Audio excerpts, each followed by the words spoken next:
India के ज्यादातर teenagers mentally बहुत डिस्टर्ब रहते हैं सिर्फ और सिर्फ अपने टॉक्सिक पेरेंट्स की वजह से। हाँ, पेरेंट्स की वजह से।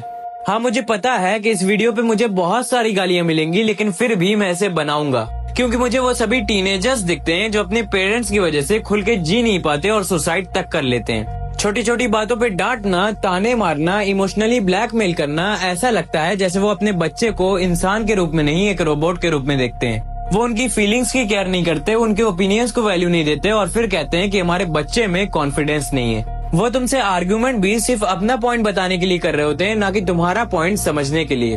और अगर सवाल करो तो कहेंगे कि हमने तुम्हें पैदा किया है, तुम्हें पढ़ाया लिखाया है और तुम्हारे खर्चे भी उठाए हैं, जो कि उनकी रिस्पॉन्सिबिलिटी थी।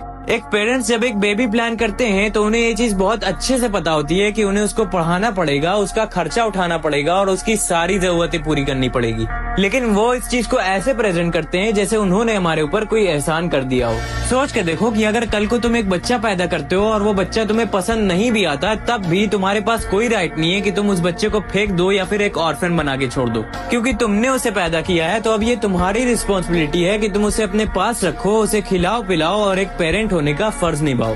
तो मेरे हिसाब से किसी भी पेरेंट को इस बात का कोई हक नहीं है कि वो अपने बच्चे को ये बोल के मैनिपुलेट करें कि हमने तुम्हारे लिए क्या क्या किया है, क्योंकि ये सारी चीजें करके उन्होंने सिर्फ अपनी रिस्पॉन्सिबिलिटी पूरी करी है, कोई एहसान नहीं किया है। मैंने कई ऐसे पेरेंट्स को देखा है जो अपने बच्चों को ये तक कह देते हैं कि तुम हमारे लिए एक बर्डन जैसे हो। और इस चीज का सीधा सीधा मतलब ये है कि वो इंसान एक बच्चे को जन्म देने के लिए बिल्कुल भी रेडी नहीं था, लेकिन फिर भी उसने उसे जन्म दिया। और अब जब उसे ये रियलाइज हो रहा है कि एक बच्चा पालना इतना भी आसान नहीं होता, तो वो अपनी सारी फ्रस्ट्रेशन उस बच्चे पे निकाल रहा है, ये कह के कि तुम हमारे लिए एक बर्डन जैसे हो, ताकि उन्हें गिल्ट ना फील हो।